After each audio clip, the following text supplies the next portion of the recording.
साबिक chief justice of Pakistan काजी फैज़ ईसा के नाम एक और आलमी एजाज़ सज चुका है। साबिक चीफ जस्टिस ऑफ पाकिस्तान काजी फैज़ ईसा को ये एजाज़ हासिल हुआ है कि वो बरतानवी दरगाह मिडिल टेम्पल में बतौर बेंचर मुंतखब होने वाले पहले पाकिस्तानी बन गए हैं।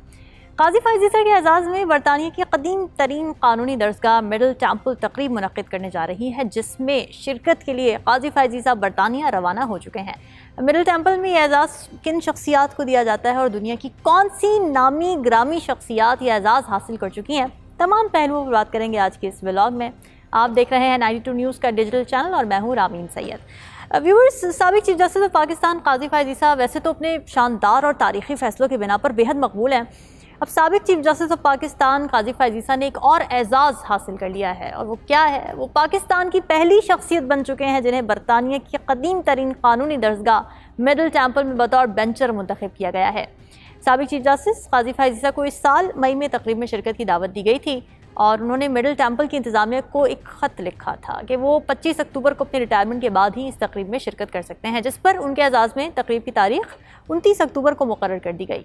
मिडिल टेम्पल लंदन की 4 तारीखी और मोतबर कानूनी इदारों में से एक है, जिन्हें इंस ऑफ कोर्ट्स कहा जाता है। इन इदारों में कानून के तलबा को तरबियत दी जाती है और वकालत में दाखिला लेने के लिए लाइसेंस भी दिया जाता है। काजी फैज़ ईसा ने इसी अजीम कानूनी दरगाह से कानून की तालीम हासिल की थी, और दिलचस्प बात यह है व्यूवर्स कि उनके वालिद काजी ईसा भी मिडिल टेम्पल के ही ग्रेजुएट थे।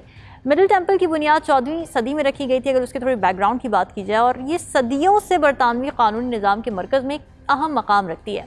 ये इदारा वकला को बार में शमूलियत के लिए तरबियत और लाइसेंस देता है। इसके मेंबरान में न सिर्फ बरतानवी बल्कि आलमी सतह पर कई अहम कानूनी शख्सियात भी शामिल रही हैं। मिडिल टेम्पल के ग्रेजुएट्स की अगर बात की जाए तो सर थॉमस मोर, एडमंड बुर्क और महात्मा गांधी जैसी अहम शख्सियात शामिल हैं।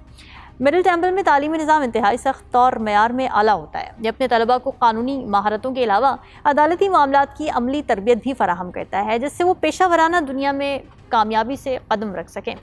काजी फैज़ ईसा ने 26 अक्टूबर 1959 को बलूचिस्तान के एक इलाके पशीन में जन्म लिया था। काजी फैज़ ईसा एक पाकिस्तानी कानूनदान और सुप्रीम कोर्ट ऑफ पाकिस्तान के चीफ जस्टिस के ओहदे पर भी तैनात रहे। उन्होंने उमरता बंदियाल के बाद 16 सितंबर 2023 को चीफ जस्टिस ऑफ पाकिस्तान का मनसब संभाला था।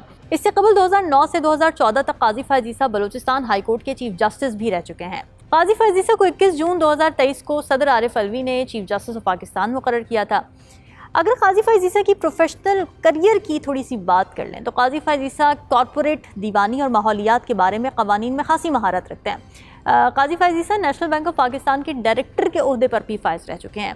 फिर उन्होंने कभी बार की सियासत नहीं की, लेकिन सिंध हाई कोर्ट और बलूचिस्तान हाई कोर्ट बार के रुकन और सुप्रीम कोर्ट बार के ताहयात रुकन रहे हैं। इसके अलावा काजी फैज़ ईसा कराची में गैर कानूनी तामीरात और कब्ज़ों की निगरानी का काम करने वाली गैर सरकारी तंजीम शहरी के भी सरगर्म रुकन रहे थे। काजी फैज़ ईसा की ज़्यादातर प्रैक्टिस कराची में रही, जहाँ उनका दफ्तर भी है। कराची में 12 मई और भारतीय फिल्मों के मकामी सिनेमा में नुमाइश पर पाबंदी के खिलाफ आइनी पटिशन की समाअत के मौके पर वो अदालत की मुआवनत भी कर चुके हैं। सिंध हाई कोर्ट में PCO जजेस की तौसीक़ के खिलाफ सिंध हाई कोर्ट बार की दरख्वास्त पर भी उन्होंने अदालत की मुआवनत की थी। इस मुकदमे में कामयाबी के बाद हाई कोर्ट बार ने आगे चलकर सुप्रीम कोर्ट में पटिशन दायर की, जिस पर फैसले में PCO जजेस को गैर आइनी और गैर कानूनी करार दिया गया था। सुप्रीम कोर्ट के साबिक चीफ जस्टिस इफ्तिखार मोहम्मद चौधरी की माजूली और इमरजेंसी के नफाज के खिलाफ काजी फैज़ ईसा ने सख्त मौक़िफ़ इख्तियार किया था और इस बारे में अखबारात में लिखते रहे और TV चैनल्स के मुज़ाकरों में भी शिरकत करते रहे। उन्होंने पाकिस्तान के बानी रहनुमाओं की दीगर औलाद के साथ मिलकर साबिक सदर जनरल परवेज़ मुशर्रफ को मुश्तरका ख़त भी लिखा था, जिसमें चीफ जस्टिस की बहाली का मुतालबा किया गया था। काजी फैज़ ईसा मैस मीडिया लॉज रेगुलेशंस इन पाकिस्तान और बलूचिस्तान केस इन डिमांड के नाम से 2 किताबों के मुसन्निफ भी हैं। अगर काजी फैज़ ईसा के ख़ानदानी पस मंज़र की बात की जाए तो उनका ख़ानदान बलूचिस्तान की तारीख़ और सियासत में अहमियत का हामिल है। काजी फैज़ ईसा के वालिद काजी मोहम्मद ईसा मुस्लिम लीग बलूचिस्तान के पहले सूबाई सदर थे, और जब बलूचिस्तान के अवाम की राय मालूम करने के लिए कमीशन बनाया गया तो वो उसके रुकन भी थे। फिर उन्हें पाकिस्तान के बानी मोहम्मद अली जिन्नाह की क़ुर्बत भी हासिल रही और उनका ब्राज़ील में पाकिस्तान के सफ़ीर के तौर पर तक़र्रुर भी किया गया। तो व्यूअर्स, आपको साबिक चीफ जस्टिस ऑफ पाकिस्तान काजी फैज़ ईसा को मिलने वाली इस तारीख़ी एजाज़ से मुताल्लिक़ ये इन्फॉर्मेटिव वीडियो कैसी लगी, हमें कमेंट सेक्शन में अपना फीडबैक ज़रूर दीजिएगा और इस वीडियो को लाइक और ज़्यादा से ज़्यादा शेयर भी कीजिएगा। अगले व्लॉग तक मुझे दीजिए इजाज़त। अल्लाह हाफ़िज़।